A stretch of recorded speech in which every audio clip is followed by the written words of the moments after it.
Engineers had been warning about this for 40 years. The federal government ran a simulation 1 year before, predicting tens of thousands of deaths, and did nothing. The hurricane did not destroy New Orleans. The government did. And the most damning part? Every single person responsible knew exactly what was coming. Welcome back to the Shadows of Ledger.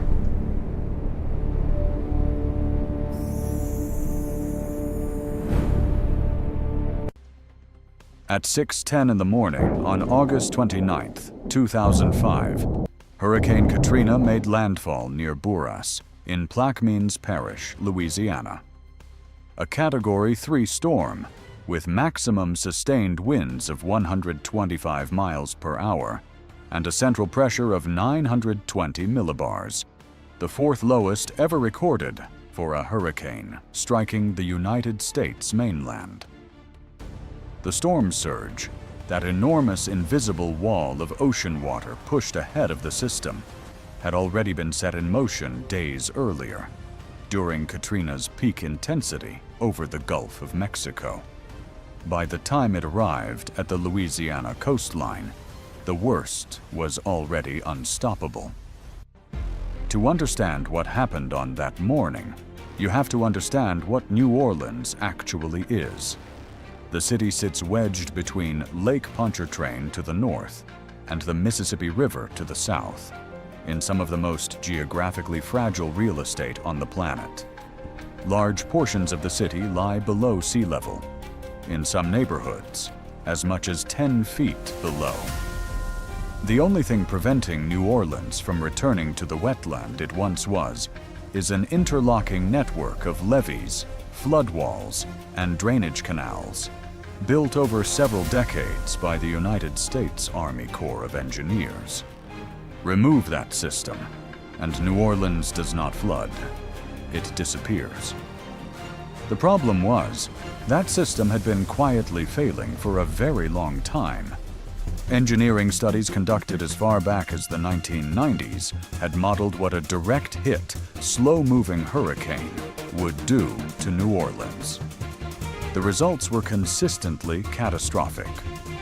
In 2004, just 1 year before Katrina, the Federal Emergency Management Agency funded a disaster planning exercise called Hurricane PAM. The simulation examined the impact of a Category 3 storm making landfall near the city. It predicted tens of thousands of deaths, complete submersion of entire neighborhoods, and a humanitarian catastrophe on a scale the United States had never experienced.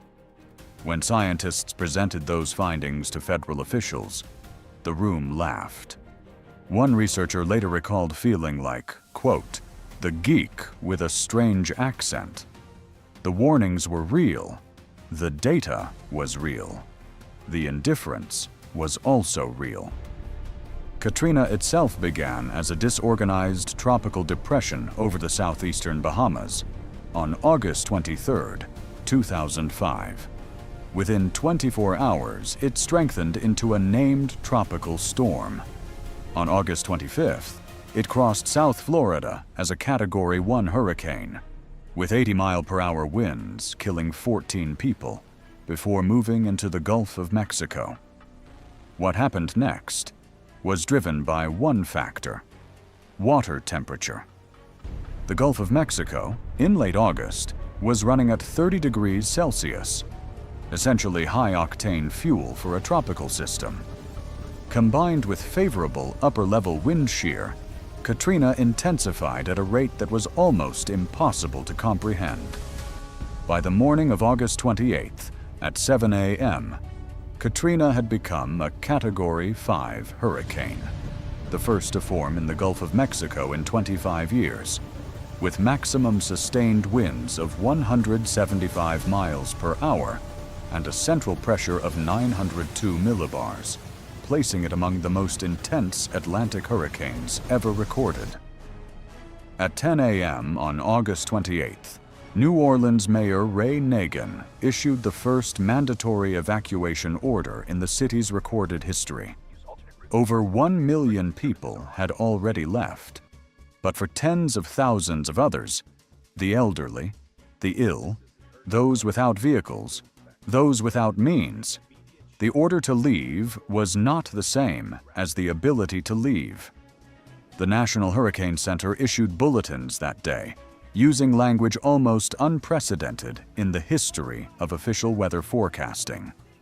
They warned of a storm surge that would overtop the levee system, of water shortages that would make, quote, human existence nearly impossible, and of neighborhoods that may be uninhabitable for weeks. Nobody laughed this time. Before dawn on August 29th, storm surge waves were already battering the Mississippi River Gulf outlet. At approximately 5 a.m., a 30-foot section of flood wall along the Inner Harbor Navigation Canal, known locally as the Industrial Canal, breached. Water poured through. Then a second breach opened, then another. Over the following 24 hours, investigators would ultimately document more than 50 reported failures across the levee and floodwall system surrounding the city. This was not a storm overwhelming a sound structure. This was a structurally compromised system, collapsing under the first real test it had ever faced. The water did not rise. It surged. Residents of the lower Ninth Ward described walls of water appearing without warning, filling rooms in seconds. People who had chosen to shelter in place found the water at their waist, then at their chest, then above their heads. Those who could reach their attics did. Those who could not, did not. Rescuers arriving in the aftermath found axe marks cut into attic ceilings across entire neighborhoods. The marks of people who had hacked through wood and insulation in the dark to reach a rooftop, to reach air. Some made it, some did not. By the afternoon of August 29th, 20% of New Orleans was underwater. By August 31st, that figure had reached 80%. Parts of the city were submerged beneath 15 feet of water. The French Quarter and the Garden District, built crucially above sea level, were largely spared. But the surrounding residential neighborhoods, Lakeview, the lower Ninth Ward, St. Bernard, Gentilly, New Orleans East, they were not flooded. They were submerged. At the Louisiana Superdome, roughly 15,000 people who could not evacuate had gathered before the storm. What followed was a humanitarian catastrophe, broadcast live to the entire country.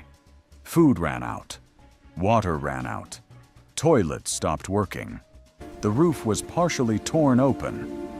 People slept on concrete floors in 95-degree heat for 4 days, waiting for buses that were agonizingly slow to arrive. The death toll accumulated slowly, because for days, then weeks, the full scale of what had happened was impossible to assess. Victims were found in attics, in flooded vehicles, in homes that looked intact from the outside, but held the remains of people who could not get out. Nearly 40% of all fatalities were attributed to drowning. Almost half of all victims were over the age of 74. This storm did not kill randomly. It killed the people who had the fewest options. The official death toll from Hurricane Katrina, as revised by the National Hurricane Center, stands at approximately 1,833 people. In Louisiana alone, more than 1,500 lives were lost. Total economic damage reached an estimated $125 billion, making Katrina one of the costliest natural disasters in American history. More than 134,000 housing units in New Orleans, representing 70% of all occupied homes in the city, sustained damage. The population of New Orleans fell from nearly 485,000 before the storm to an estimated 230,000 by July of 2006. more than half the city gone. In June 2006, the United States Army Corps of Engineers officially acknowledged that faulty design specifications, incomplete construction, and substandard materials in several levee segments had directly contributed to the flooding of New Orleans. A subsequent analysis by the American Society of Civil Engineers concluded that 2/3 of the total flooding could have been prevented if the levees had simply been built to the standards they were supposed to meet. The federal government eventually committed more than $14.3 billion to rebuilding and reinforcing the flood protection system. The name Katrina was permanently retired by the World Meteorological Organization in April 2006. It will never be assigned to another storm. 20 years later, New Orleans is still New Orleans. The music still plays on Frenchmen Street. The food is still unlike anything else in America. But the city rebuilt unevenly. The lower Ninth Ward remains visibly scarred. Empty lots stand where houses once stood for generations. Streets were repaved, but never repopulated. Because Katrina didn't just drown a city. It exposed everything that was already broken underneath it. The neglect, the bureaucratic indifference, the quiet contempt for communities that lacked the political power to demand better. For thousands of families, the cost of that failure was not temporary. It was permanent.